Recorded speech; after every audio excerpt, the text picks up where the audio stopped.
अंतर्राष्ट्रीय महिला दिवस। सीएम सुखविंदर सिंह सुक्खू का इस मौके पर बयान आया। कहा कि महिलाओं का कल्याण सरकार की पहली प्राथमिकता है। बेटियों को बेटों के बराबर पैतृक संपत्ति में अधिकार दिया। 150 बीघा पैतृक जमीन में बेटियों को भी हिस्सा दिया।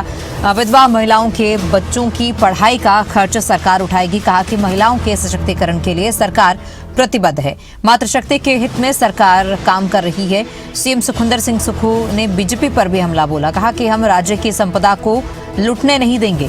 बीजेपी का मुखौटा जनता के सामने लाएंगे। इस अंतर्राष्ट्रीय महिला दिवस के अवसर पर मैं जो महिला सम्मान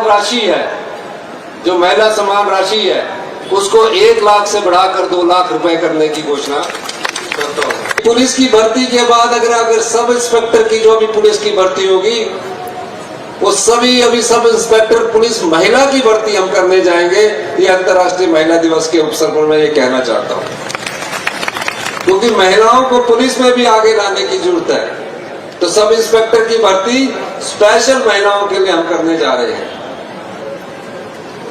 महिलाएं हमें दिशा देती है कि एक ऐसा कानून जहां पुत्री को पिता की संपत्ति में अधिकार नहीं दिया गया, हमने उस कानून को बदला और 150 बीघा जो पिता की संपत्ति में जो अधिकार था उस अधिकार को हमने अपनी माताएं बहनों को दिया।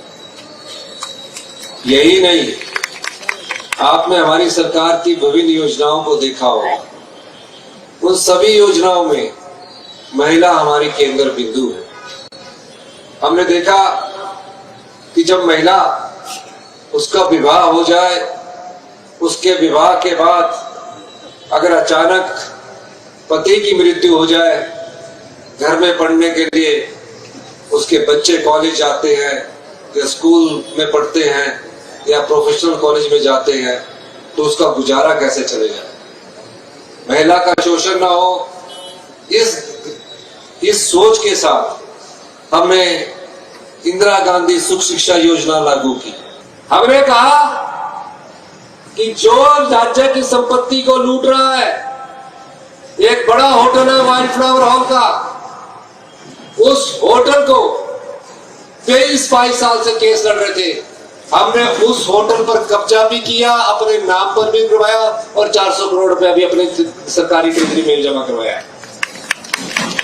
ये हमने किया। इसीलिए जो आंगनबाड़ी का ऑनरेरियम बढ़ता है, डीए मिलता है, एरियर मिलता है, इतने पैसे कट करने के बाद वो सारी जो संपदा आपकी लुटा दी जाती है उसको हम वापिस लाते हैं और आपको मदद करते हैं। हमारी सरकार ने फैसला किया है कि 2027 तक हम हिमाचल प्रदेश को आत्मनिर्भर बनाने की दृष्टि में और बदलाव करेंगे। ये जितनी मर्जी अड़चने डालें, हम उन अड़चनों से डरने वाले नहीं हैं। और 2032 में हिमाचल प्रदेश देश का सबसे समृद्धशाली राज्य और अमीर राज्य होगा। ये बात मैं कहना चाहता हूं। और मैं ये भी कहना चाहता हूं, भारतीय जनता पार्टी के अध्यक्ष यहां से हैं। अरे भले मानसो, सरकार के अधिकार नहीं, जनता के अधिकार की लड़ाई तो लड़ो। जनता के अधिकार की लड़ाई लड़ने से भी हिचकिचाते हैं, डरते हैं।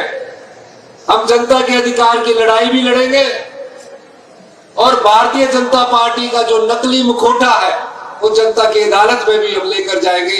ये बात मैं कहना चाहता हूं।